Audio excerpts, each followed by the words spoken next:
আসসালামু আলাইকুম everyone, welcome back. আজকে আমি খুব সিম্পলভাবে ইলিশ মাছ ও কাঁকরোলের পাতলা ঝোল করছি। আশা করি আপনাদের ভালো লাগবে। প্রথমে আমরা একটি কড়াইতে হাফ কাপ পরিমাণ সয়াবিন তেল নিয়ে নিলাম। এরপর তেলটি গরম হওয়ার পর 1/4 কাপ পেঁয়াজ কুচি দিয়ে ভেজে নেব। এরপর একে একে দিয়ে নিচ্ছি স্বাদ মতো লবণ, 1.5 চা চামচ হলুদের গুঁড়ো, 1 চা চামচ মরিচের গুঁড়ো,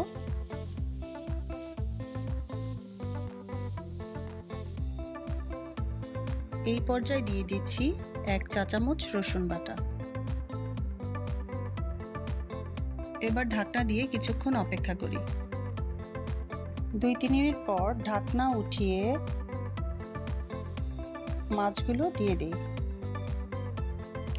যেহেতু আমি পানি ব্যবহার করিনি, তাই এই পর্যায়ে চুলার আঁচটি লো হিটে রেখে 1-2 মিনিট পর মাছগুলো উল্টে দিব।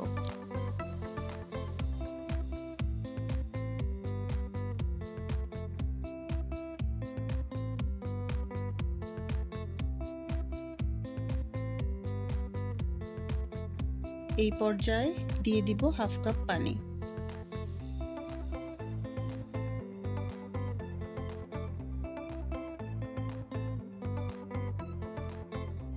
তিন 4 মিনিট পর ঢাকনা উঠিয়ে মাছগুলো তুলে নিব।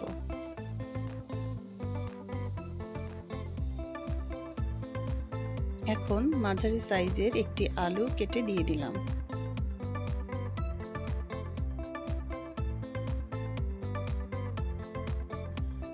কিছুক্ষণ ঢেকে রাখার পর ঢাকনা তুলে 400 গ্রাম পরিমাণ কাঁকরোল এই সাইজ করে কেটে দিয়ে দিলাম। এখন ঢাকনা দিয়ে কিছুক্ষণ ঢেকে রাখি।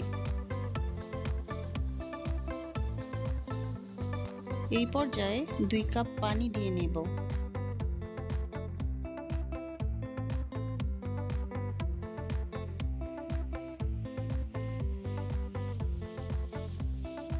এ পর্যায়ে দিয়ে দিচ্ছি মাঝারি সাইজের কাটা একটি টমেটো।